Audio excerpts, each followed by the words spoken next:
दिवाली के समय जब घर में नई मूर्तियाँ लाते हैं, तो उस समय जो घर के मंदिर में पुरानी मूर्तियाँ रखी हुई हैं, उनका क्या करना चाहिए?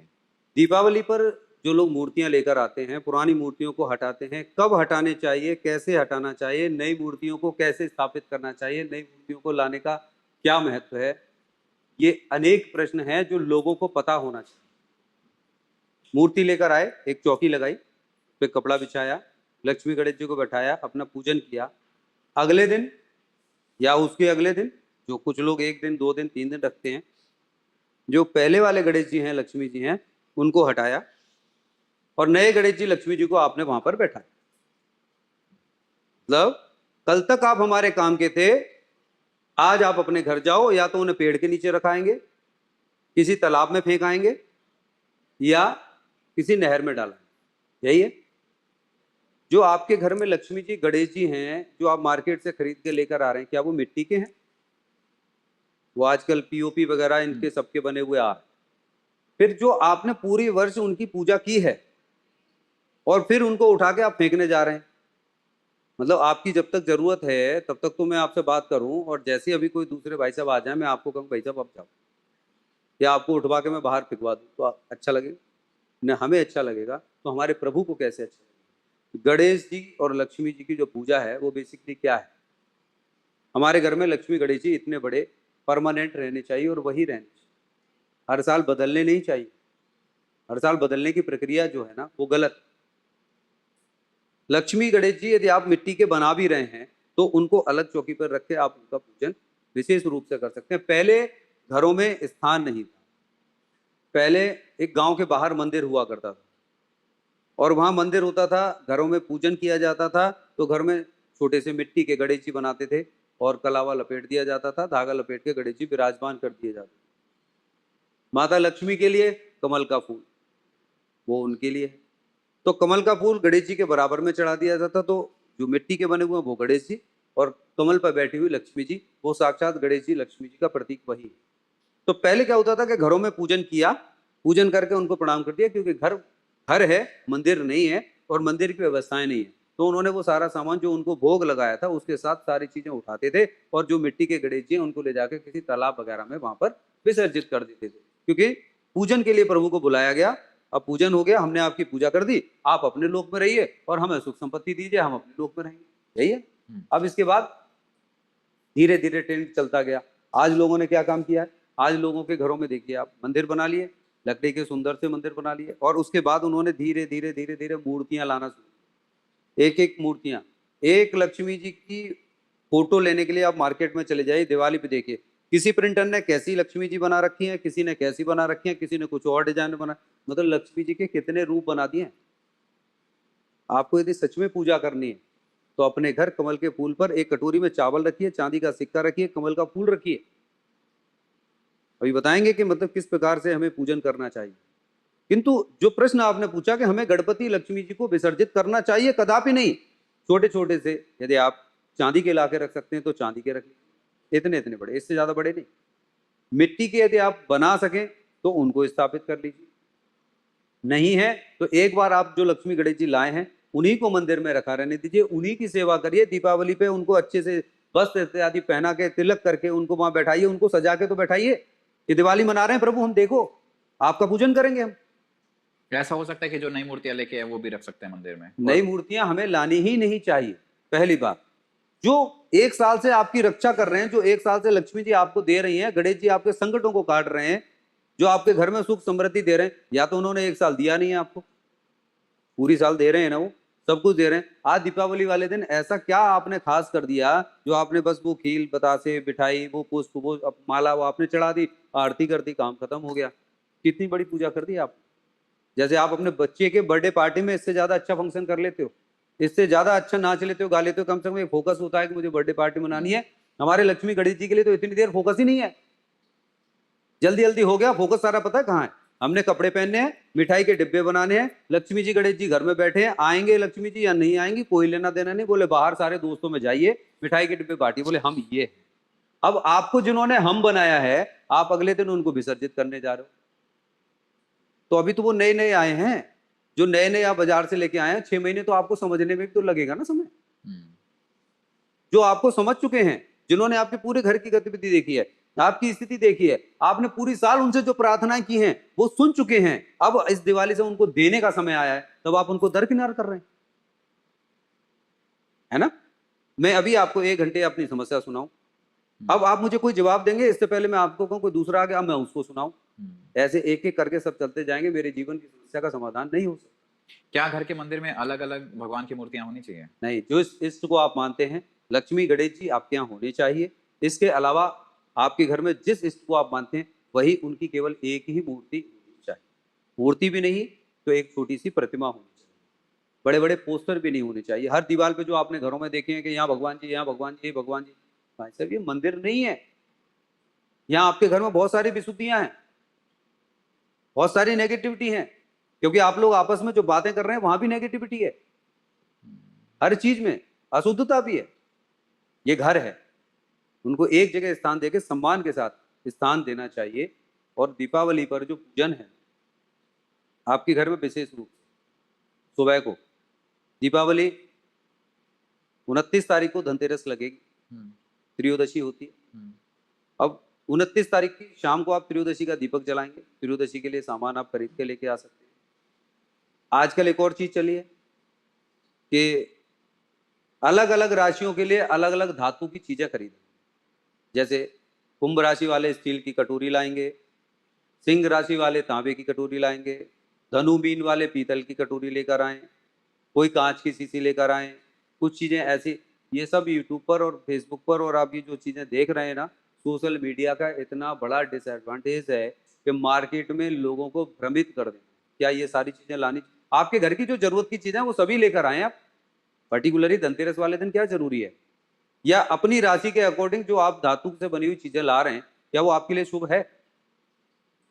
आपकी राशि कुंभ राशि है, आपकी राशि कौन से घर में बैठी है, आपकी लग्न क्या है, क्या वो आपकी कुंभ राशि से लोहा आपको फलित होता है? नहीं, जरूरी नहीं है। क्या प्रॉपर्टी का काम आपको फलित होता है? ये भी जरूरी नहीं है। यदि प्रॉपर्टी का तो काम ये तो फिर बहुत डिटेल में जाना पड़ेगा ना। अभी जनरली तो लोग ये देखते हैं कि मेरी कुंभ राशि है, मेरी कन्या राशि है। बिल्कुल राशियों पे ना जाएं, अपने घर की जरूरत की चीजें आप खरीद कर लेकर आए, किसी भी दिन लेकर आए। धनतेरस वाले दिन आपको एक झाड़ू लानी चाहिए, मिट्टी के दीपक लेके आने चाहिए, अपने पूजन का जो सामान है, कील है, बतासे हैं, ये जो चीजें हैं इनको आपको लेकर आना चाहिए, जिससे चतुर्दशी वाले दिन अगले दिन आप जो पूजन करेंगे तो कील, बतासे और वो दीपक आपके काम आए। दिवाली कब मनाई जाएगी? 31 अक्टूबर या 1 नवंबर? 31 अक्टूबर को ही दीपावली बनेगी, क्योंकि संध्या काल में आप देखिए अमावस्या तिथि है 31 को और 1 नवंबर को, यानी 31 और 1 की रात्रि में ही अमावस्या तिथि, और दीपावली अमावस्या तिथि को ही मनाई जाती है। 1 तारीख में 5:46 के बाद प्रतिपदा तिथि लग जाएगी। तो दीपावली का पूजन, जो लक्ष्मी पूजन, गणेश का जो पूजन होना है, वो अमावस्या की रात्रि में होता है। उस दिन तो रात्रि है ही, दोपहर में 3:30 3:40 पर जो है वो आपकी अमावस्या तिथि लगेगी। तो 31 तारीख में जब अमावस्या तिथि लग जाएगी तो वो पूरी जो रात्रि है वो अमावस्या की रात्रि है। उस काली अंधेरी रात्रि में अमावस्या तिथि में ही वो दीपावली मनाई जाती है। और चतुर्दशी है, उससे पहले आपको अपने पितरों की पूजा जरूर करनी है।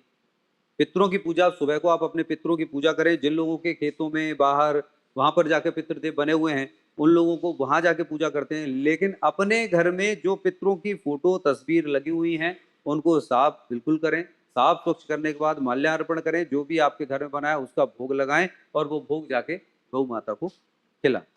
ये काम जरूर करें। अब आपके घर में विशेष रूप से होता क्या है, हम लोगों को ये नहीं पता कि पूजा किस किस की करनी चाहिए, दीपावली पे किस किस की पूजा करनी चाहिए।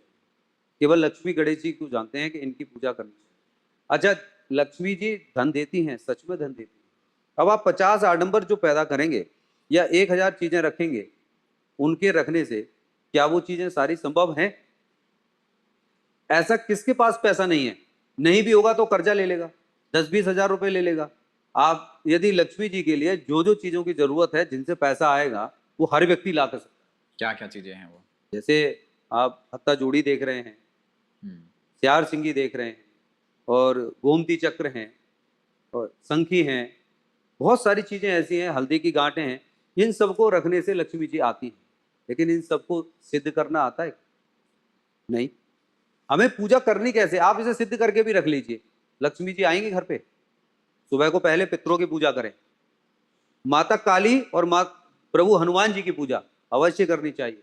और जिस समय हमारा लक्ष्मी पूजन होता है, दीपावली मनाते हैं ना, बिना हनुमान जी की तो रामचंद्र जी की भी दिवाली नहीं बनी थी। अयोध्या आने के बावजूद भी हनुमान जी पहले वहां पहुंच गए थे, सारी तैयारियां उन्होंने कराई थी। एक आदमी भी शाम को पहले दीपक जला के हनुमान चालीसा का पाठ नहीं करेगा, नहीं, हनुमान जी का पाठ करेगा नहीं। लक्ष्मी जी को लड्डू चढ़ाओ, ये चढ़ाओ, हे लक्ष्मी माता फटाफट आ जाइए। और गणेश जी और लक्ष्मी जो पुराने वो वहां इंतजार कर रहे होते हैं, उनका कोई पूजन नहीं है। जो नए लाए उनका कर लिया, बोले आप बैठे देखते रहिए, वो कल आपको वापस भेज देंगे। ये प्रक्रिया बंद होनी चाहिए। मूर्ति बदलना बिल्कुल निषेध है। उस जो मूर्तियां आपके रखे हैं उन्हीं की पूजा करें। ये मिट्टी के टुकड़े नहीं है जिन पे कलावा लपेटा पूजन किया, विसर्जित कर दिया। और ये हमारी देवभूमि है ना। दक्षिण भारत की बात छोड़ दीजिए, उत्तर भारत के अंदर देवभूमि है और यहाँ पर देवता विराजमान होते हैं। दुर्गा पूजा में विसर्जन करना, गणेश पूजा में विसर्जन करना, जितनी भी चीजें आप ये देख रहे हैं जो विसर्जन करने वाली हैं, ये दक्षिण भारत की हैं, क्योंकि वहां पर मूर्ति और अपने घरों में पूजा नहीं है। हमारे यहाँ पूजन करने का जो विधान है, यहाँ देवी देवता विराजमान रहते हैं, यहाँ पर हमें उनको विदा नहीं करना है। ये परंपराएं चली आ रही हैं, पीछे से देख देख के हम लोग करते हैं। दीपावली पर सर्वप्रथम अपने पितरों की पूजा करें, माता काली की पूजा करनी है, हनुमान जी की पूजा करनी है। संध्या काल में आपको सबसे पहले दीपक प्रज्वलित करने के बाद 5 दीपक अपने 5 देवों के निकालने हैं। हनुमान जी की पूजा करनी है, हनुमान चालीसा पढ़ना है, आह्वान करना है कि प्रभु आइए, बैठिए, हमारी पूजा को संपन्न कराइएगा। फिर गणपति देव का आह्वान करें, लक्ष्मी जी का आह्वान करें, जो मूर्तियां आपके यहाँ रखी हुई हैं उन्हीं का पूजन करें, उन्हीं का भोग लगाएं, किंतु आरती ना करें।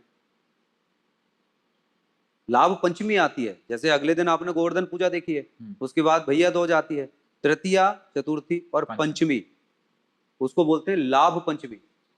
हमारे यहाँ सनातन धर्म में बहुत सारी चीजें हैं जो लोगों को सिखाई नहीं गई हैं, लोगों ने बताई नहीं है, भ्रम फैला हुआ है। हमें धनतेरस वाले दिन से लेकर लाभ पंचमी तक ये 7 महत्वपूर्ण दिन है। लक्ष्मी गणेश जी का जब हम पूजन करते हैं और उनको जब हम चौकी पर दीपावली दिन बैठाते हैं, तो लाभ पंचमी तक उनकी विधिवत रूप से सुबह और शाम नियमित रूप से पूजा करनी चाहिए। और 5वें दिन लाभ पंचमी वाले दिन ही उनकी आरती करके फिर उनको पुनः अपने मंदिर में स्थापित करना चाहिए। तो जनरली तो लोग ऐसा करते हैं कि दिवाली पे जो मुहूर्त होता है उस टाइम पे किया और अगले दिन सुबह सुबह वो जो मुहूर्त है ना, वो उनको स्थापित करके पूजन करने का मुहूर्त है। लाभ पंचमी वाले दिन जब आप उनको बैठाएंगे, तब कायदे के अनुसार कम से कम 5 कन्याओं को दक्षिणा दें और वो जो रखा हुआ प्रसाद है वो प्रसाद आप बताइएगा कि धन आता है कि नहीं आता, लाभ मिलता है कि नहीं मिलता। 100% मिलेगा। हम लोग करते नहीं है, एक परंपरागत, बस हम लकीर के फकीर होते जा रहे हैं, या ये कह लो कि काला अक्षर भैंस बराबर, किसी को कुछ नहीं पता। और ज्ञान देने की चीजें हैं, लोग लेना नहीं चाहते, भटकते हैं। ऐसी चीजें चाहिए कि इस दिवाली के दिन हाथ पे रखिए पीली सरसों और 7 बार घुमाकर अपने सर के ऊपर से फेंक दीजिए, पूरे घर में बिखेर दीजिए, पैसा ही पैसा आएगा। यदि इतना ही पैसा उनके पास आ रहा होता जो ये उपाय बता रहे हैं, वो एक संस्थान खोल के लोगों को फ्री सेवा दे रहे होते, ऐसा करके पैसा तो बरसता भाई। क्यों नहीं करते? ये सिर्फ और सिर्फ ये उपाय उनके लिए नहीं है, ये लोगों को जैसे मर्जी है नए ट्रेंड निकाल के देने के उपाय हैं। लोग झाड़ू लेकर आते हैं। हाँ, धनतेरस पर झाड़ू खरीदना क्यों शुभ माना जाता है? झाड़ू का महत्व क्या है? झाड़ू बेसिकली है क्या? लक्ष्मी का प्रतीक। लक्ष्मी का प्रतीक। झाड़ू के अंदर वो देख रहे हैं कौन सी वाली झाड़ू लाते हैं, जो सीक वाली झाड़ू है ना, जिसके अंदर सीक लगी होती है, झाड़ू वही होती है, वही झाड़ू लेकर आते हैं। उस झाड़ू के अंदर कितनी सीक होती है, कभी गिनी है क्या? कोई गिनता है? नहीं। पहले तो इतनी मोटी आती थी, फिर धीरे धीरे पतली होती गई, आज इतनी पतली आने लगी। ऐसे ही पहले इतने बड़े परिवार हुआ करते थे, ये धीरे धीरे धीरे धीरे सिकुड़ते सिकुड़ते मियाँ बीवी और बच्चे, हम दो, हमारे 2 में सिकुड़ गए, है ना। अब ये जो झाड़ू है, इस झाड़ू के अंदर जितनी आप सीख देख रहे हैं, ये आपका परिवार है, ये धन है, ये लक्ष्मी का प्रतीक ही नहीं है, ये वो संकेत है आपके लिए कि पूरे परिवार की एक एक सीख, पिता, माता, भाई, बहन, पत्नी, बच्चे, सब एक जगह पिरोने का सूत्र है, एक जगह एकत्रित होने का सूत्र है। अब एकत्रित जब हो जाता है तो उससे हम क्या करते हैं? कि दिवाली पे जब पटाखे चलाते हैं घर में बहुत सारी गंदगी हो जाती है, उस झाड़ू का प्रयोग करते हैं, कहते हैं दरिद्रता निकलो और लक्ष्मी जी आओ। तो वो जो झाड़ू, जो धन रूपी झाड़ू है, हम उसे उठा के जो झाड़ू लगा रहे हैं और वो झाड़ू लगा के गंदगी को साफ कर रहे हैं, ये प्रतीक है कि हमारे जीवन में हम अपने धन की कमी कर रहे हैं। ये परिवार रूपी जो धन है, हमें सबको एक साथ रहना चाहिए, एकजुट होकर रहना चाहिए। यदि परिवार अलग अलग दूर दूर भी रहते हैं तब भी मानसिक रूप से, आंतरिक रूप से, अपने अंतर प्रेम से तो एक जगह रहना चाहिए। दीपावली पे तो कम से कम पूरे परिवार को एक जगह हो जाना चाहिए। वो भी संभव नहीं है तो कम से कम आंतरिक प्रेम से एक रहना चाहिए, किसी के लिए कोई द्वेष भावना ना हो, वहां टुकड़े ना हो। यदि एक रहेगा तो ये निश्चित है आपके घर में धन की वर्षा होगी और आप बड़े से बड़े गंदगी को, बड़े से बड़े सैलाब को और बड़े से बड़े तूफान को अपनी उस झाड़ू से हटा दोगे और ये निश्चित है कि लक्ष्मी जी वहां विराजमान होंगी और लक्ष्मी जी साक्षात विराजमान होंगी वहां पर। जिन लोगों के पैसे की समस्या है, लक्ष्मी रुकती ही नहीं है, पैसा रुकता ही नहीं है या कर्जा हो रखा है, वो दिवाली पर क्या करें, क्या देखिए, उपाय करें? एक जनरल सा उपाय बताएं, या मतलब 5 कौड़ी लें, 5 गोमती चक्र लें, थोड़ी सी सिक्के ले लें, 7 सिक्के ले लें, उनको तिलक करें, 5 हल्दी की गांठ रखें, इनको सबको बांध के रखने से क्या होगा? ये उपाय करने चाहिए, ये शुभ संकेत हैं, लक्ष्मी जी की प्राप्ति होती है। जैसे आपने इत्र की शीशी खोल कर रख दी, खुशबू आएगी, लेकिन आपने अपने नहीं लगाई तो आप में खुशबू आएगी या शीशी में खुशबू आएगी? शीशे में ही रह जाएगी। शीशी में रहेगी। तो वो जो सारी चीजें हम पूजन के स्थान पर रख रहे हैं, वहां से धन लक्ष्मी आती हैं, ठीक है, लेकिन वो आती हैं और देख के चली जाती हैं। बहुत अच्छा प्रश्न किया कि इस दिवाली पे हमें क्या करना चाहिए। पति और पत्नी दोनों लक्ष्मी पूजन करें, पूजन करते समय ही दोनों एक दूसरे का सम्मान करें। और घर का जो मुखिया है, यदि पति है और वो पूजा कर रहे हैं, तो अपनी इस उंगली से अपनी पत्नी के तिलक लगाएं, अपने बच्चों के तिलक लगाएं और उनके हाथ में दक्षिणा दें, कोई भी पैसा दें और उनको कहो संभाल के रखो और सारे प्रसन्न हो जाएं। एक संकल्प करके देख लीजिए, आज इससे ही आपके जीवन में परिवर्तन शुरू हो जाएगा। आप मान लीजिए कि दिवाली है, आप पूजन कर रहे हैं, पूजन करने के बाद पति पत्नी ये मान लीजिए एक दूसरे के लिए, ये मेरी लक्ष्मी है, वो ये मान लें ये मेरे पति परमेश्वर हैं। मतलब स्त्रियों को अपने आप को लक्ष्मी बनना पसंद है, घरवाली पसंद है, मालकिन बने रहना पसंद है, उनकी इज्जत हो तो महिलाओं की तरह, सम्मान की तरह सारी चीज़ों की इज्जत होनी चाहिए, उनको सारी चीज़ें मिलनी चाहिए। लेकिन पति को परमेश्वर कैसे मान लें? बोले हमारी इज्जत होनी चाहिए, पति परमेश्वर नहीं है। आप उनमें अपने परमेश्वर का रूप देख के तो देखिए, आपको वो सारी चीजें मिलना शुरू हो जाएंगी। पैसा घर में आएगा, ये सबसे बड़ी कलह का कारण है, वहां लक्ष्मी जी रुकेंगी। एक बहुत छोटा सा सूत्र दे रहा हूं, ये 6 समय पर नोट करके देखिएगा। जिस घर में सुबह सो के उठने के बाद यदि कलेश शुरू होती है, उस घर की शांति भंग हो जाती है, बिल्कुल शांति भंग। वो उसका कैरियर, उसका व्यापार निश्चित रूप से खराब होगा। जो व्यक्ति पूजा करते समय यदि जिस व्यक्ति को गुस्सा आ जाए, वो समझ लीजिएगा कि उसके जीवन में उसका ज्ञान और शुभ फलों की प्राप्ति छीड़ हो जाती है। लक्ष्मी जी रुक नहीं सकती उस घर में कभी भी। जिस घर में खाना खाते समय, भोजन करते समय यदि कलेश हो गया पति पत्नी में, उस घर में अन्नपूर्णा कभी रुकेंगी ही नहीं, कभी नहीं रुकेंगी। घर से जाते समय यदि पति पत्नी में कलेश हो गया और जिस पत्नी ने कलेश कर दिया, नोट कर लेना, उसके जीवन में कभी भी समृद्धि की प्राप्ति नहीं होगी। घर में आने के बाद शाम को जब पति वापस आते हैं और घर में आते ही पत्नी के साथ कलेश हो जाए, मान लिया पति कलेशी है, पति के अंदर बहुत सारी कमियां हैं और पत्नी को तो समझना चाहिए कि अभी नहीं, 10 मिनट बाद बात कर लेंगे, उस समय पे इग्नोर करो, शांत रहो। घर में आते ही और उसके साथ साथ कलेश शुरू हो जाए, आप ये समझ लेना कि दोनों का जीवन नरक है, उनके जीवन से सुख और शांति बहुत दूर दूर तक चली जाएगी। और रात्रि में जो व्यक्ति सोते समय जिन पति पत्नी के बीच कलेश करके वो सोते हैं, वो नरक में जाते हैं, उनको नरक की ही प्राप्ति होती है, चाहे जितने शुभ कर्म कर लें। तो ये 6 समय तो हमें बिल्कुल लड़ना ही नहीं चाहिए पति पत्नी के बीच। और यही लक्ष्मी है और यही विष्णु है। पति अपनी पत्नी को लक्ष्मी मान ले, लेकिन पत्नी अपने पति को विष्णु तो मान ले, वो नहीं मानेंगी। ये जो आज का दौर चल रहा है ना, आपके पास पैसे की कमी नहीं है, आप मांगना चाहते हैं ना, तो आप ऐसे करके हाथ करके जो मांग रहे हैं ना, प्रभु मुझे ये दे दे, मुझे ये दे दे, मुझे ये दे दे। भिखारी भी तो ऐसे ही मांगता है? आप अपने दोनों हाथ खोलिए, पूरे हाथ खोलिए, 180 डिग्री पर खोलिए, ऐसे खोलिए। परमात्मा ने मुझे मनुष्य बनाया, इस योग्य बनाया। परमात्मा मेरे अंदर विराजमान है, मैं परमात्मा का भेजा हुआ दूत हूँ, हो सकती हूँ, सब कुछ मेरे अंदर है।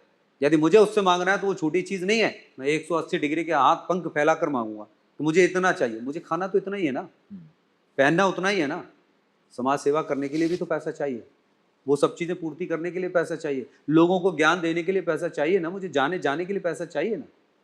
यदि परमात्मा को देना है तो इन सब के लिए मैं करने जा रहा हूं, इतना देना। मांगना है तो इतना मांगो, छोटी छोटी चीजें क्या मांग रहे हो? मांगना है तो अपने पति का सम्मान मांगो, पति की सफलता मांगो। जिस घर में पैसा नहीं आता है उस घर में सबसे पहला एक ही काम करें, अपनी जो स्त्री हैं, जो महिलाएं हैं, वो अपनी कुंडली चेक करवा लें, पति की ना कराएं। व्यापार बंद हो गया, छोड़ दो। नौकरी छूट गई, छोड़ दो। घर में दूध नहीं आ रहा, छोड़ दो। पत्नी अपनी कुंडली का चेक करें। उससे क्या होगा? पत्नी की कुंडली में पति का भाव, संतान का भाव, धन का भाव, सब कुछ चलाने वाली वही है। घर की लक्ष्मी वही है, घरवाली वही है, गृहिणी वही है, अर्धांगिनी वही है, 7 सूत्र लेकर चली है। सारी जिम्मेदारी उन पत्नी के ऊपर है। उनको काम करने नहीं जाना है, वो अपनी दैनिक दिनचर्या, वो वहां कमी होगी। जिस घर में सम्मान की प्राप्ति नहीं हो रही है, इतनी मेहनत करने के बाद भी, सूर्यदेव को जल चढ़ाने का महत्व तो बता देता हूं। जिसके घर में बच्चे अपने पिता के लिए कितना जल चढ़ाते हैं, सूर्यदेव को जल चढ़ाएं, अपने पिता के लिए जल चढ़ाएं। पत्नी अपने पति के लिए जल चढ़ाएं, और जो पुरुष है वो अपने पिता के लिए, अपने जीवन में, अपने समाज के लिए, अपने सुख के लिए, अपनी संतान के लिए जल चढ़ाएं। केवल एक उपाय आप करा के देख लीजिए, ये तीनों के। सूर्य किसी की कुंडली में जहां कहीं भी बैठे होंगे, ये ज्योतिष के बहुत गुण रहस्य की बात बता रहे हैं आपको हम। सूर्य किसी की कुंडली में कहीं भी बैठे हों, उस घर को छीड़ कर दे। सूर्य सबकी कुंडली में बैठे हैं, जल सबको चढ़ाना चाहिए, अपने पिता के लिए, अपने लिए, अपने समाज के लिए, साथ ही अपनी संतान के लिए भी। जिसके सूर्य खराब होंगे उसको ये चारों चीजें मिलेंगी नहीं। पिता से संबंध अच्छे नहीं होंगे, पिता से संपत्ति नहीं मिलेगी, समाज में सम्मान नहीं मिलेगा, अपनी संतान से सुख नहीं मिलेगा, अपनी संतान से उसको सम्मान की भी प्राप्ति नहीं होगी। दिवाली पर क्या उपाय करने चाहिए? दिवाली पे उपाय जो लोग बोलते हैं कि आप गोमती चक्कर ले लीजिए, या फिर आप हल्दी या पीली सरसों ले लीजिए, ऐसे उपाय से फायदा मिलता है? देखिए, ये पॉजिटिव एनर्जीज है, साइकोलॉजिकल तो इफेक्ट डालते ही हैं। आपने 5 हल्दी की गांठ ली, बांध के रख दी, कितना मंत्र आप पढ़ रहे हैं? वो ऐसे नहीं रखे जाते, अभिमंत्रित करके वो सारी चीजें रखी जाती हैं। उनका मिनिमम मान के चले, दीपावली वाले दिन से लाभ पंचमी तक बैठकर उसका पूजन करके जप किया जाता है। अब आपने टीवी पे देख लिया, मोबाइल पे देख लिया, सोशल मीडिया पे देख लिया, ये चीजें लाएं, पीले कपड़े में, लाल कपड़े में रखें और इसे बांध के दीपावली वाले दिन अपनी तिजोरी में रख लीजिए, धन ही धन आएगा। तो भाई साहब, फिर तो 5-5 की ऐसे जाने कितनी पोटली बना के पूरी तिजोरी भर दी जाए, फिर तो पूरा घर नोटों से भर जाएगा। ऐसा तो नहीं है। उसका अभिमंत्रित किया जाता है, मंत्र जाप किए जाते हैं। शक्ति उन गोमती चक्र में नहीं है। उस गोमती चक्र में जो मंत्र हम पढ़े रहे हैं, जो हमारे द्वारा मंत्र जपे जा रहे हैं, उन मंत्रों की शक्ति उस गोमती चक्र में डाली जा रही है, जो गोमती चक्र की प्रवृत्ति जो हमें वो फिर लाभ देगी। ऐसी संख्या है, छोटी छोटी पुष्पी देखी है आपने, पौड़ियां हैं। एक एक चीज को हम देखें तो हल्दी की गांठ है, उसके अंदर बृहस्पति की, और गोमती चक्र है, पीली सरसों बांध के रखते हैं। सभी ये सब धन के ही प्रतीक हैं। और धन के प्रति चांदी का सिक्का देखा है? चांदी का सिक्का हाथ पे रखें, ओम श्रीम ह्रीम श्रीम क्लीम सिद्ध लक्ष्मई नमः, इस मंत्र का जाप करें, हाथ पे रखें, और दीपावली वाले दिन रात को करके देखें। सारी चीज छोड़ दें, केवल इसी का फर्क देख लीजिए आप, धन आएगा। जब जब पूरा बोरी भर के नहीं आएगा, लेकिन जब जब जहां कहीं आपकी रुकावटें हो रही होंगी तो आपका काम निकल जाएगा। लेकिन आपको अपनी प्रवृत्ति पूरे धन को लाने के लिए, रोकने के लिए, उसका उपयोग करने के लिए लक्ष्मी जी सब पर मेहरबान होती हैं। अपने अंदर झांक के देखें, क्या हम इस योग्य हैं कि लक्ष्मी जी हमारे ऊपर मेहरबान हो? हमें अपने आप को उस योग्य बनाना होगा। सारे लोग घर में खाली खाने वाले बैठे हुए हैं, बस हमें चीज मिल जाए। लक्ष्मी जी की पूजा केवल दीपावली वाले दिन जानते हैं, बाकी नहीं। और घर में जीवन में यदि पैसा लाना है, हम अपने इष्ट देव को भूले बैठे हैं, आराध्य देव को भूले बैठे हैं। एक ट्रेंड चल रहा है कि हम श्याम जी को पूज लें, कान्हा जी को पूज लें या हनुमान जी को पूज लें। एक आदमी जिधर को जा रहा है सब उधर ही को भाग रहे हैं। आपकी कुंडली में और आपकी पत्नी की कुंडली में, आपके बच्चों की कुंडली में, सबके इष्ट देव और आराध्य देव अलग होंगे। कुंडली से इष्ट देव का पता लगाया जा सकता है? बिल्कुल पता लगाया जा सकता है। आपके पूरे कुल के, पूरे परिवार के, पूरे गांव के कुल देवता एक हो सकते हैं। आप लोगों के पितृ देवता भी एक हो सकते हैं, पूर्वज भी एक हो सकते हैं, कुल देवी कुल देवता एक हो सकते हैं, गांव के देवता एक हो सकते हैं, लेकिन एक एक बच्चे के, हर एक मनुष्य के इष्ट देव और आराध्य देव अलग होंगे। यही मेन धन का कारण है कि हमारे पास धन नहीं आता। हमारे पिताजी का नाम हमें पिताजी ने पैदा किया है। जिस पिताजी के हम संतान हैं, जो हमारे फादर हैं, हम दूसरे को पिताजी कहने लगे, हम अपने पिता को छोड़कर दूसरों की सेवा करने लगे, दूसरे हमसे कहें बेटा बहुत अच्छा है। क्या हमारी जिंदगी पार हो जाएगी? नहीं होगी। क्या हमें वो चीजें प्राप्त हो जाएंगी? क्या वो पितृदोष नहीं लगेगा? पितरों का श्राप नहीं लगेगा? लगेगा। हमें अपने धर्म पर, अपने इष्ट पर, अपने आराध्य देव पर ये ध्यान रखना चाहिए, पता होना चाहिए, उनकी पूजा करनी चाहिए। और घर में हनुमान जी की, लक्ष्मी गणेश जी की, कुबेर जी बैठे हैं, इनकी पूजा करनी चाहिए, सरस्वती माता की पूजा करनी चाहिए। हमें अपने घर में हनुमान जी की, काली की, माता लक्ष्मी की, गणेश जी की और कार्तिकेय की, कुबेर जी की और सरस्वती माता की, ये दीपावली वाले दिन विशेष पूजाएं उनकी करनी चाहिए। कम से कम इनका एक एक बार मंत्र तो बोलें, इनको प्रणाम तो करें, पूरे परिवार के साथ तो करें। उसके बाद जो भी आप बिल्कुल इनकी मूर्तियां लाएं ना लाएं, लक्ष्मी गणेश जी को ही रखकर, पुष्प रखकर मानकर कि ये कार्तिकेय हैं, ये सरस्वती जी हैं, ये हमारे कुबेर जी हैं, इनकी सबकी जो पूजाएं की जाए, पुष्प रख दो बस एक एक जगह पर, ये लक्ष्मी जी गणेश, इनको मान के उसके बाद सारा अगले दिन उठाइएगा, आप विसर्जित करिए। और विसर्जन भी लाभ पंचमी वाले दिन होता है, इससे पहले नहीं होता है। लाभ पंचमी तक अपने घर में विधिवत रूप से सुबह शाम पूजा करें। गुजरात में चले जाइए, लाभ पंचमी तक पूजा होती है। सभी के व्यापार लाभ पंचमी वाले दिन खुलते हैं और लाभ पंचमी वाले दिन वो लोग दीपावली पे भी देते हैं और लाभ पंचमी वाले दिन भी अपनी सारे लेबर जितने भी होती है घर में, कन्याएं जितने भी लोग होते हैं, सबको मिठाई देके, प्रसाद देके, दक्षिणा देके, पैसा देते हैं उनको, तब जाके अपना व्यापार शुरू करते हैं। 5 दिन पूर्ण रूपेण पूजा होती है। चलिए इसी बात पे हम पॉडकास्ट को ये एंड करते हैं। नमस्कार।